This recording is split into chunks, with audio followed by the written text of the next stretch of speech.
The sun was melting behind the red stone mesas, painting the Wild West sky a burning shade of copper and gold as the dust rolled across the prairie like old ghosts, carrying old stories.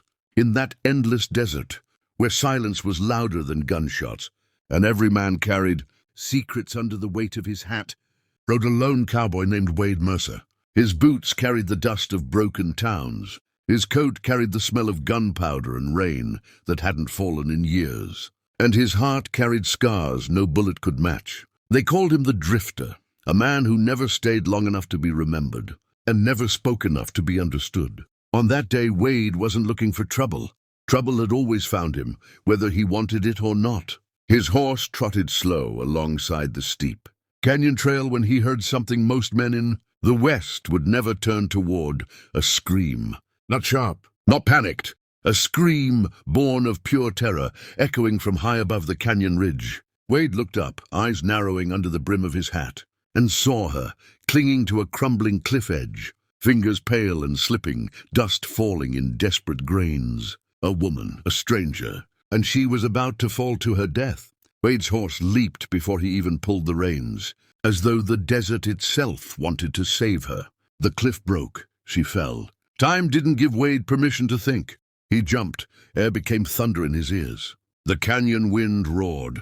He caught her mid-fall, arms locking around her, his boots scraping rock until he slammed hard against a ledge below. Pain shot through his rib, but he didn't let go. Not of her, not of the life he had just stolen back from the hands of the canyon. She gasped against his chest, breath trembling, hair tangled in the wind, eyes wide and frightened like a wild horse that had never known fences. Wade said nothing at first. Words were useless when death had just been cheated. When he finally spoke, his voice was rough like desert gravel. "You all right?" She didn't answer. She cried, not out of fear, but out of being alive. Her name was Ilara Cole, daughter of a ranch owner. But that name meant little in a land where blood washed into the dirt like rain. Men were hunting her. Men who had burned her family's land, shot her father, and chased her across the old trails like wolves chasing a wounded deer. She had run to the canyon hoping she could hide.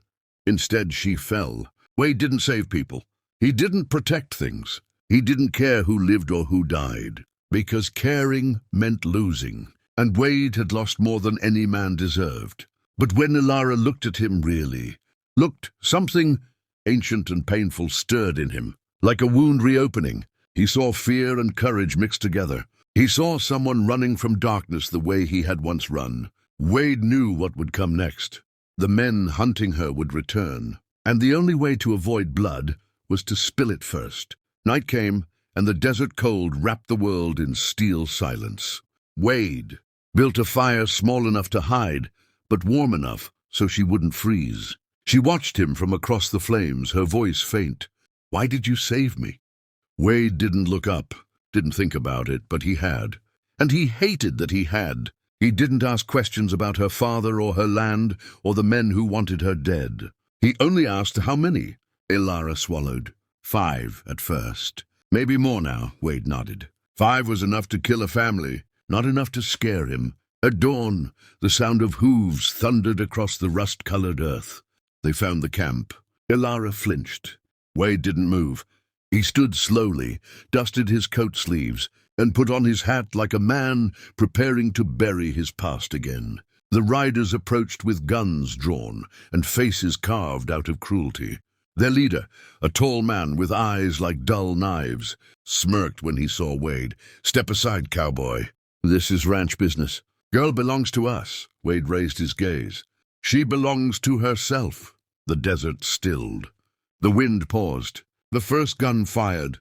Wade drew faster.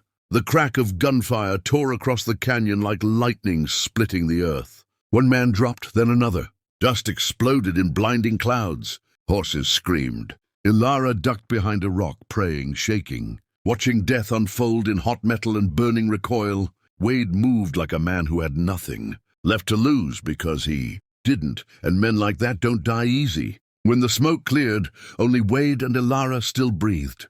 The leader lay bleeding, clutching his chest, sneering with his final breath. "You don't know what you've started." Wade didn't respond. He didn't need to, he knew. There were more coming. A war was coming, and now he was part of it. Ilara approached him slow, voice soft. Why? Why are you helping me?